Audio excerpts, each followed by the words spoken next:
Thank you very much. Great honour to be introduced by such a distinguished former Minister of Afghanistan. If you're starting to fall asleep because of all these speeches, stay awake. There's a couple of films to come as well as some speaking. So I'm going to try and do something different here late on in the afternoon. I want to talk about the Sustainable Development Goals for a number of reasons. Partly, as I said this morning on the panel, I think that peace and development go hand in hand. And all of these discussions that we are having about building bridges, conflict resolution, peace, greater cultural understanding in the world will come to nothing if there is not development for the poorest and most excluded people of the world. So I want to talk specifically about development because it is important to the wider topic that we have been addressing this weekend. But I also want to talk about the process of the Sustainable Development Goals. If we go on, I'm not sure exactly how to do these slides, but I'm hoping Esteban's just going to keep clicking along. Yes. Whether or not the SDGs herald a new era of global cooperation. And the way that they have been created, devised and agreed perhaps gives us a pointer for how the world can operate in a better way in future. I hope, are all aware of the Millennium Development Goals. The Millennium Development Goals may seem moderate by today's standards, but they were revolutionary back in 2000. It was a new thing for the United Nations to set out such ambitious targets for the new century. And they were indeed ambitious, and that's one of the reasons why most of them have not been met. But they were also devised in a very small group of people in a very small room in New York City and not discussed around the world before they were agreed. The MDGs had 8 targets, and I think we may have the list of the 8 targets on the next slide. Yep. The story goes that when the United Nations was going to meet and agree these new MDGs back in 2001, the person who was drafting the targets had drafted out 7 targets and was walking along the corridor to the meeting when somebody stopped him and said, "Did you remember to put in something about the environment and climate change?" And number 7 was added in the corridor on the way to the meeting and then agreed. And as I say, I think at the time, now looking back, we perhaps underestimate just how revolutionary setting out these targets was, and we don't necessarily appreciate the political will that was needed to agree them and to move ahead. But the reality was, because there was not a process, because there wasn't global engagement, because it wasn't a genuine partnership between North and South, then it took about 3, 4, 5 years, really, to get momentum going on the MDGs. And even as we reach the 31st of December 2015, which was the target for all these targets, then we will find that across the world, country after country will not have met the MDG targets that were set back then. And in particular, and this is particularly relevant for this conference this weekend, not one fragile or conflict-affected state in the world today will meet even one MDG target. So although there are countries, many countries in many continents that are still extremely poor, that will meet some of these targets and have either reduced HIV/AIDS, for example, or improved maternal health, which has happened in a number of countries, or certainly improved girls' primary education. The reality is that in every single conflict-affected or fragile state in the world, not one of these 8 targets will have been met by the end of 2015. And I think that graphically shows the link between peace and development. However, we have a new dawn in 2015, and the global goals for sustainable development have been agreed. There are 17 global goals, and I want to start off this segment of the speech with a little video, which my glamorous assistant is about to ensure, with ICD technology, comes on now in full Technicolor. It's the second one, the one further down. If the Wi-Fi works and the ICD technology works, go.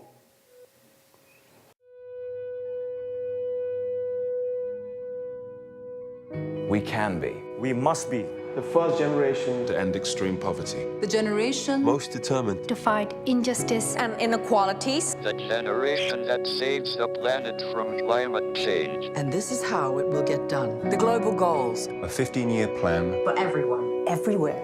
with no one left behind. We will live in a world Where nobody anywhere lives in extreme poverty. Where no one goes hungry. Where no one wakes in the morning asking if there will be food today. We will live in a world where no child has to die of Diseases we know how to cure. And where proper health care is a lifelong right for us all.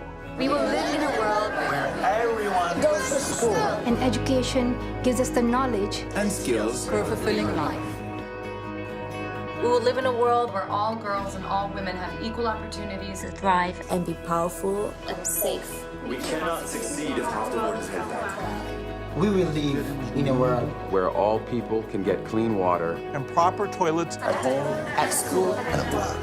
We will live in a world where there is sustainable energy for everyone. Heat, light, and power for the whole planet. Without destroying the planet. We will live in a world where economies prosper. And new wealth. Leads to decent jobs. for everyone. And we will live in a world where our industry, Our infrastructure and our Best innovations. Are not just used to make money, but to make all our lives better. We will live in a world Where prejudices and extremes of inequality Are defeated. Inside our countries And between different countries. where people live in cities and communities That are safe, progressive, and support everyone who lives there. where we replace What we consume. Planet where we put back what we take out of the earth. We live in a world that is decisively rolling back the threat of climate change. where we restore and protect the life in our oceans and seas. will restore and protect Life on land. The forests. animals, the earth itself.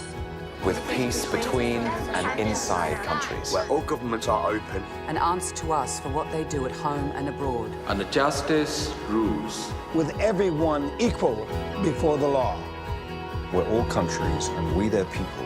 Work together. Partnerships of all kinds. To make these goals a reality. These are the United Nations global goals. For sustainable development. Let's get to work.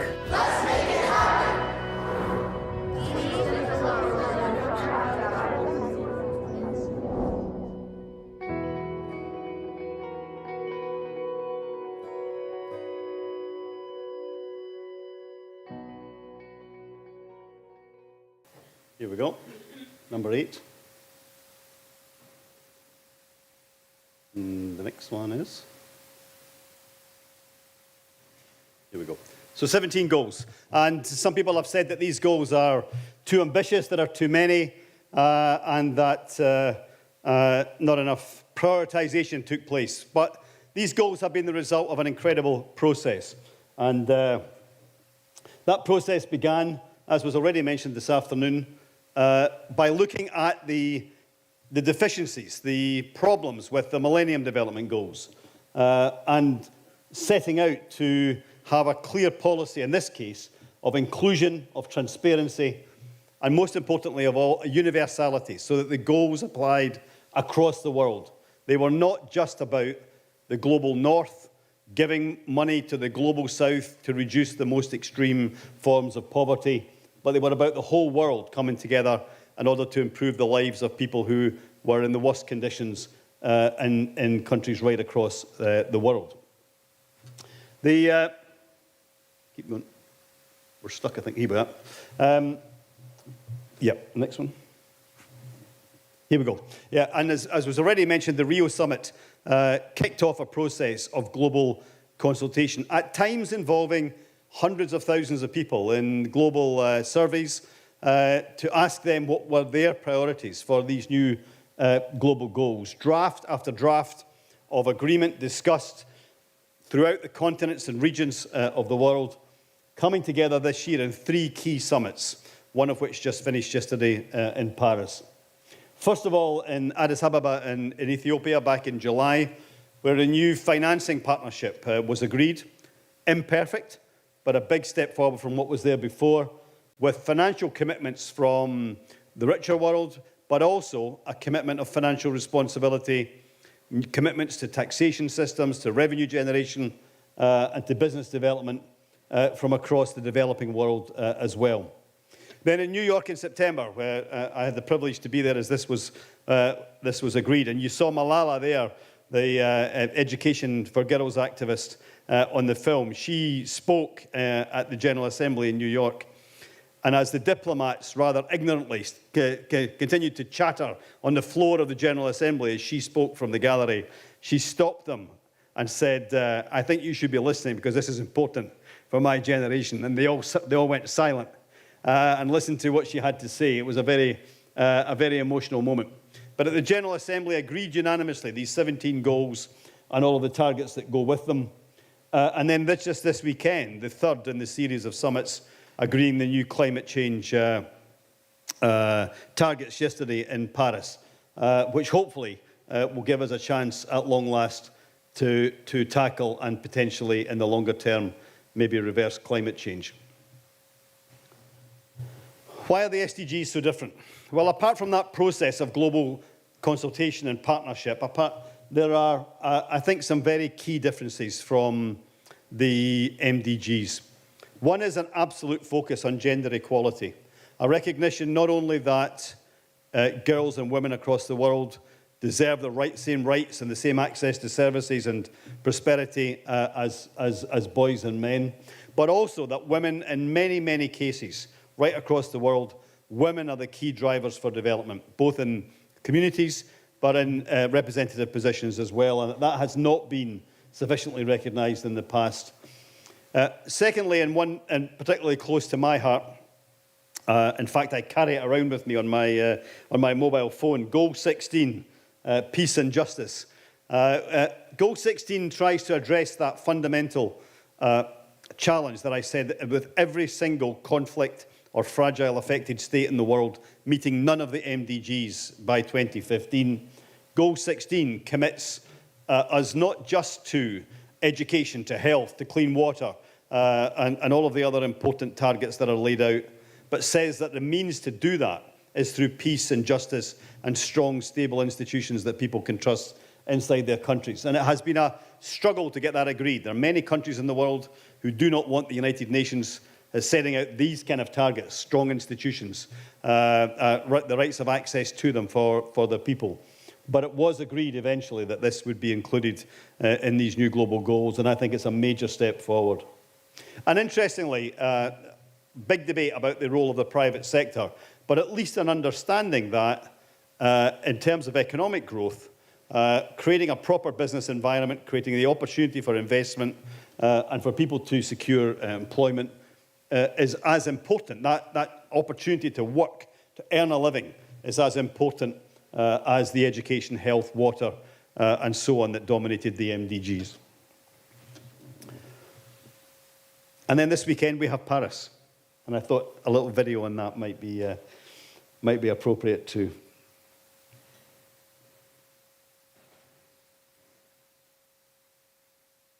Some great pictures in this video.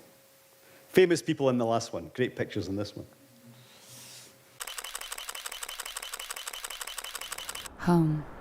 It means such completely different things to every person in the world. It's a house, it's a city, it's a country.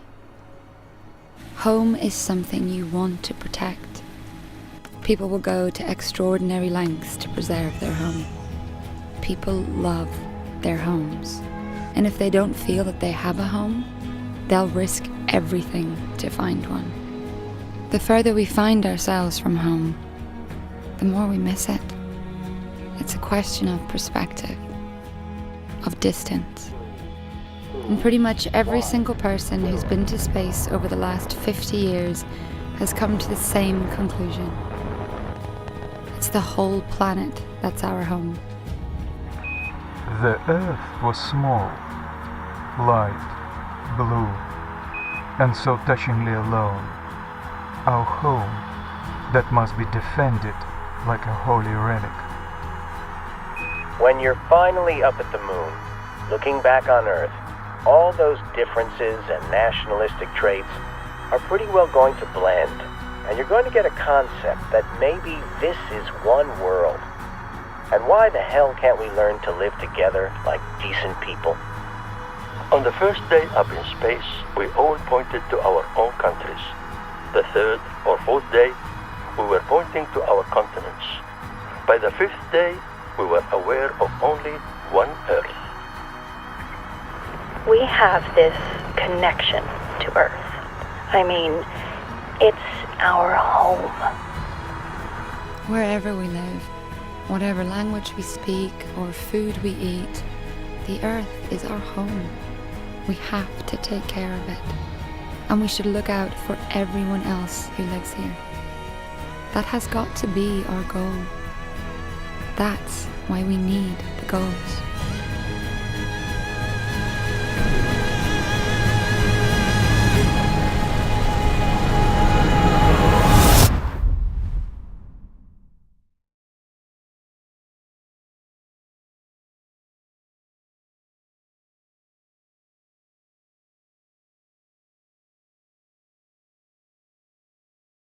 So I just want to conclude with a few comments on the importance of these goals. Here we go, and on to the next one. Yeah. I think there are really, in my view, three key things I wanted to leave you with today in relation to the goals, apart from that very important message of tell everyone, because the way to make this happen is that as many people in the world, right across the world, know about the goals and are therefore able to hold their governments and the international institutions to account for the delivery of them. But I think there are three important elements. First of all, universality. These goals are not just about the rich countries helping the poorer countries of the world to improve basic education, health, water, as was the case with the MDGs. They are about ensuring that those who are marginalised and excluded, wherever they live in the world, have an opportunity to meet these targets. And that will apply in countries inside the European Union as much as, well, maybe not as much, but in principle as much as it applies in Southeast Asia or in Sub-Saharan Africa or on the smallest island community in the Pacific. And therefore, the universality of these goals means that they touch every single one of us and the people that live in our communities and in our countries. The second point, I think, though, is that this business of a new global partnership is key. This is no longer a case of a group of diplomats from all countries, not just from the rich countries, but from all countries, meeting in isolation in New York and then telling everybody what they have decided. This is a new process that involve people and will, I think, be significantly more meaningful as a result, because not just civil society that Stefan was just talking about, but people, particularly young people around the world, have been involved in this, and they will remember it, and hopefully by 2030 we'll have seen much, much more progress than we've seen before. And I think as we move forward into these big meetings next year, a humanitarian summit in May in Istanbul, a high-level political forum in July that will start to the business of annually looking at the progress towards Agenda 2030, going back to this key document, which is available on the internet, Transforming Our World, the outcome document agreed unanimously by the UN back in September. That combination of a responsibility amongst those who have the most in the rich world and a commitment on the part of those who govern in the poorer parts of the world to work together and to work in their own countries to make the sort of difference that we want to see. I think that combination is a much, much more powerful combination than the old relationship of donor and recipient that underpinned the MDGs back in 2000. So I think this is a fantastic opportunity. It's not going to be perfect. It's not going to be easy. And I've no doubt that by 2030 it will not be entirely fulfilled. But I think there is an incredible opportunity over the next 15 years to really transform the world in which we live in. I think these goals are comprehensive, they are strategic, they make all the right links between all the different elements of development and prosperity. And I hope that we're going to have an opportunity over these years to see the sort of progress that they demand. Thank you.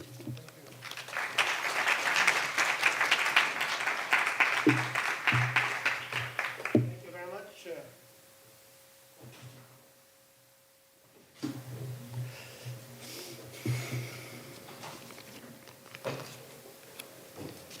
Thank you very much for this entertaining and very informative lecture. I'm sure that your talk generated many questions.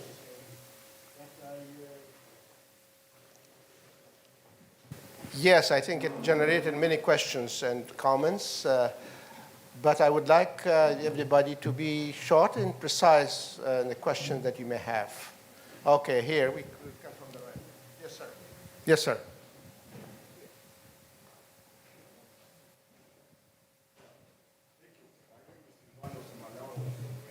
Do we have a microphone for the gentleman here?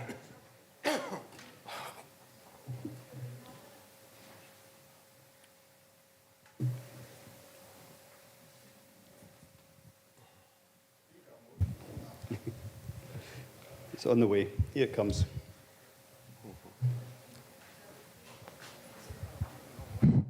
Thank you very much for your comment. My name is Silvanos Malao from Kenya. I'm also involved in civil society movements and activities.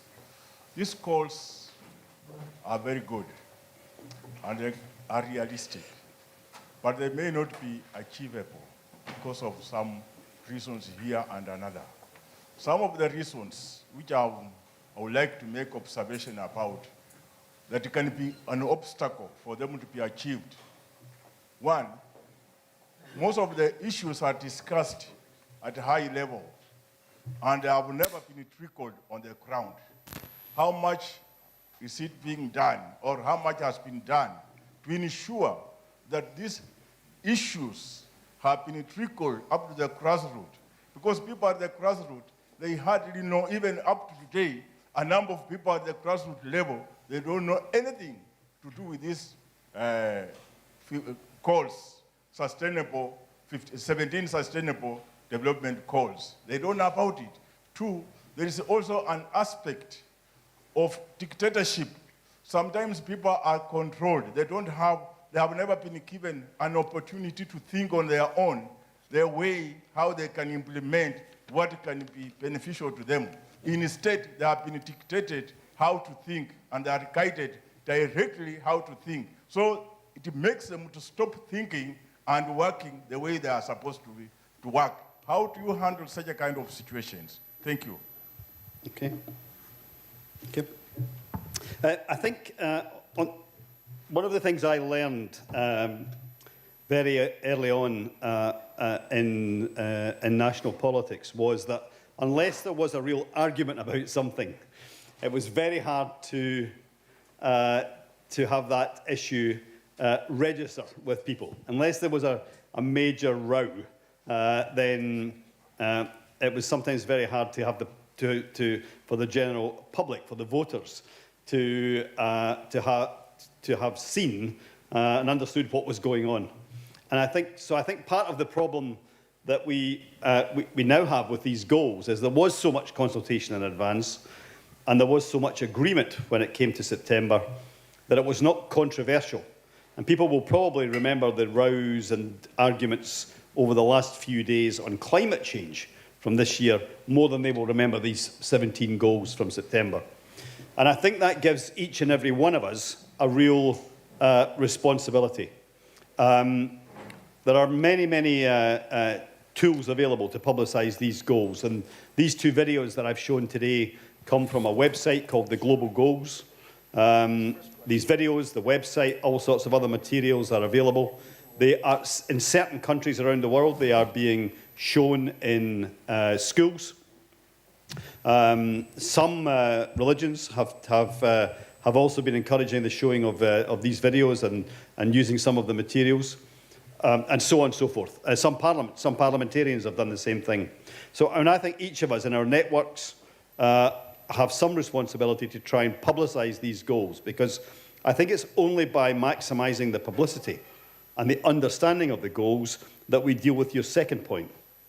Because if the leadership in any particular country, and this could be in a rich country or it could be in a poor country, if the leadership in a country does not want to be held accountable for delivering these goals, the best way to deal with that is to publicise them amongst the citizens of that country and to educate them in the fact that the goals exist and that they were agreed by every one of those countries at the United Nations. So I completely take your second point about the fact that there will be some leaderships who will want to keep their people in the dark. But I think it is by responding to the first challenge of publicising these goals that we can best deal with that. And recognising that over 15 years, it will take some time in some countries to build up the capacity to deliver some of these goals. But we have to start that process now. Let me take two questions together, one from this side and one from the middle. Yes? Yeah.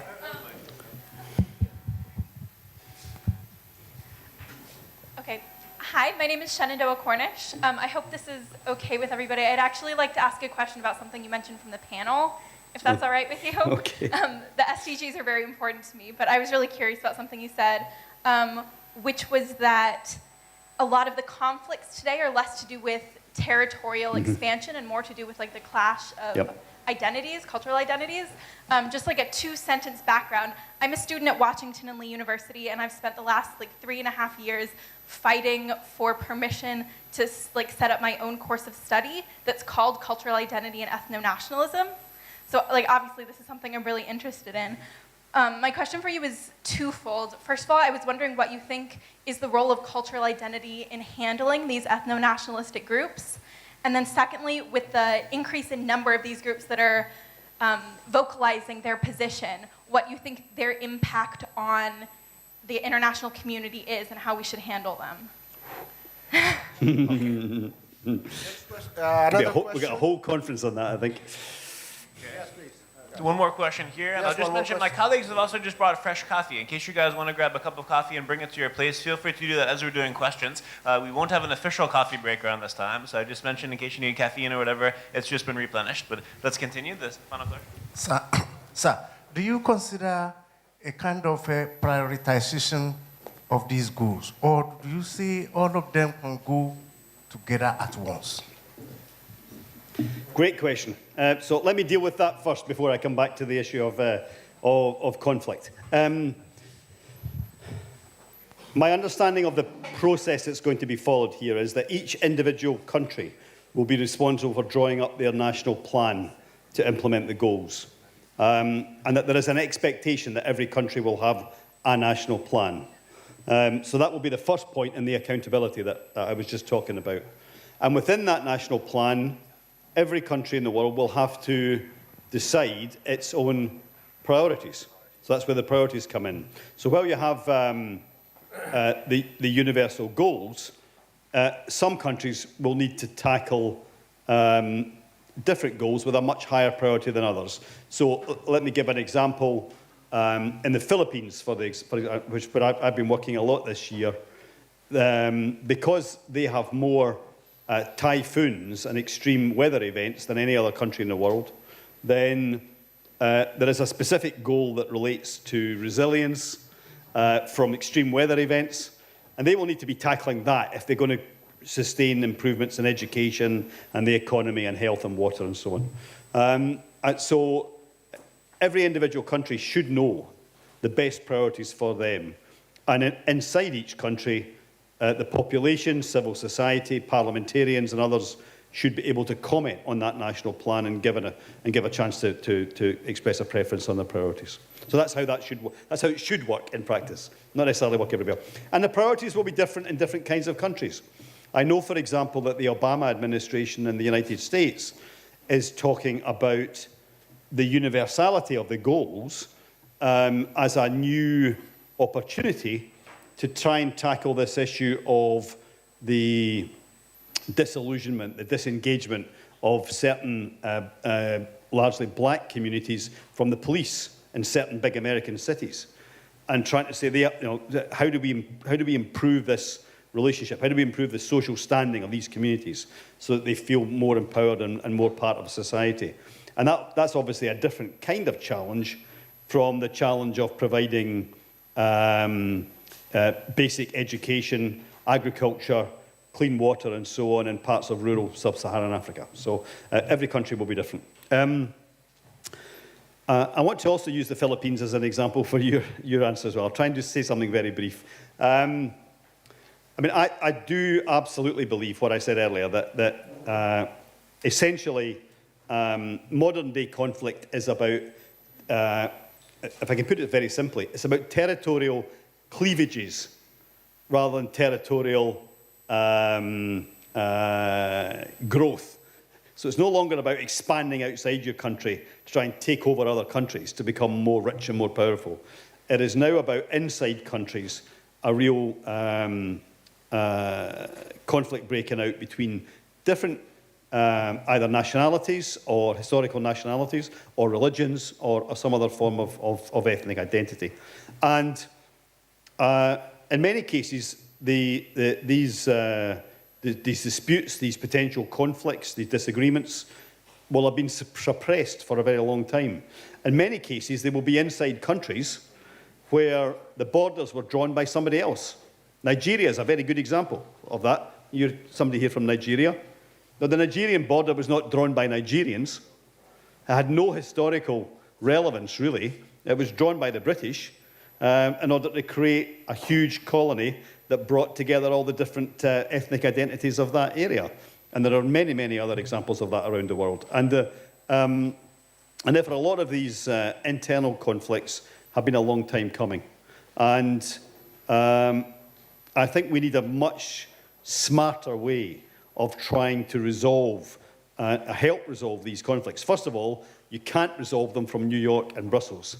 You know, people in Western Europe and North America cannot resolve a conflict about ethnic identity in, you know, either in a country in the Arab world or in sub-Saharan Africa or Southeast Asia or whatever else. So the solutions to these conflicts will lie in the country themselves, in the region, amongst the neighbours, where people understand the ethnicities and the tensions. And what we need to do is support these regions in helping to solve the conflicts in their own areas, rather than try and do it from a distance. And I think that's been a big mistake in policy over recent times. But secondly, I think we also need to be very clear that unless people find a political expression for their identity and their region, then the peace will not be sustainable. And I'll give a very precise example of that. And I'm working in the Philippines at the moment. They have a peace agreement in Muslim Mindanao, in the big southern island in the Philippines, which will give significant autonomous government to an elected government in that region. And that is the only way to resolve this long-standing conflict. The people who live in that region, the people who feel aggrieved at the way they've been treated for 50 years by the centre, they want to be empowered to develop their area and to have, and have a voice in their area. And this is true in so many other countries in the world. The problem in the Philippines is that the majority have been frightened for those 40 years by what they've been told about the Muslims who live in Mindanao. So the elected politicians in Manila have to play to that majority. So you have a disconnect between the majority and the minority. But unless around the world the majorities understand that the minorities need a political expression, an autonomous government within the state, then I don't think most of these conflicts will be resolved. And I think we could list 20 examples here today of conflicts in the world where that's the situation. So I think autonomous regional government inside states is critical. And I think a greater cultural understanding is important.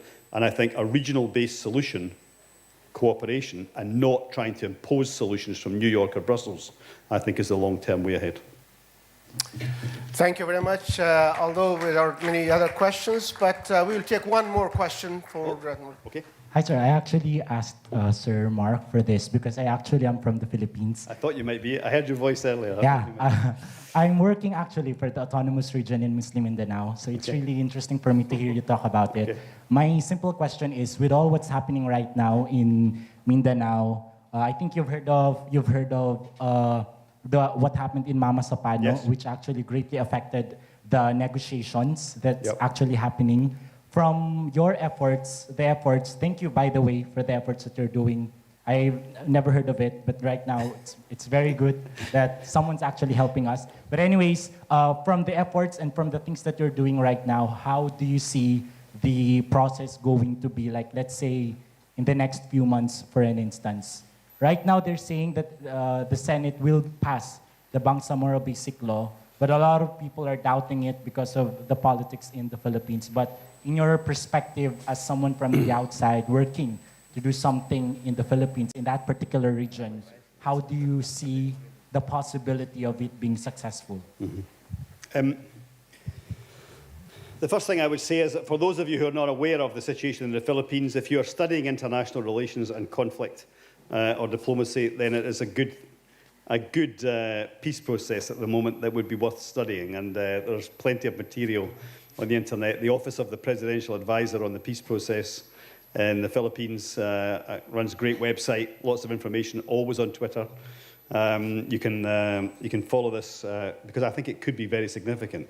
I think the peace process in the Philippines and the Bangsamoro area is important for two reasons. The first is that it is a really good example of how conflict affects development. In Muslim Mindanao, in the territory that you work in, the chances of a girl finishing primary school are 23%. 23%. Even in the poorest parts of the rest of the Philippines, it's 75%. So a ratio of 3 to 1 in the conflict-affected area. A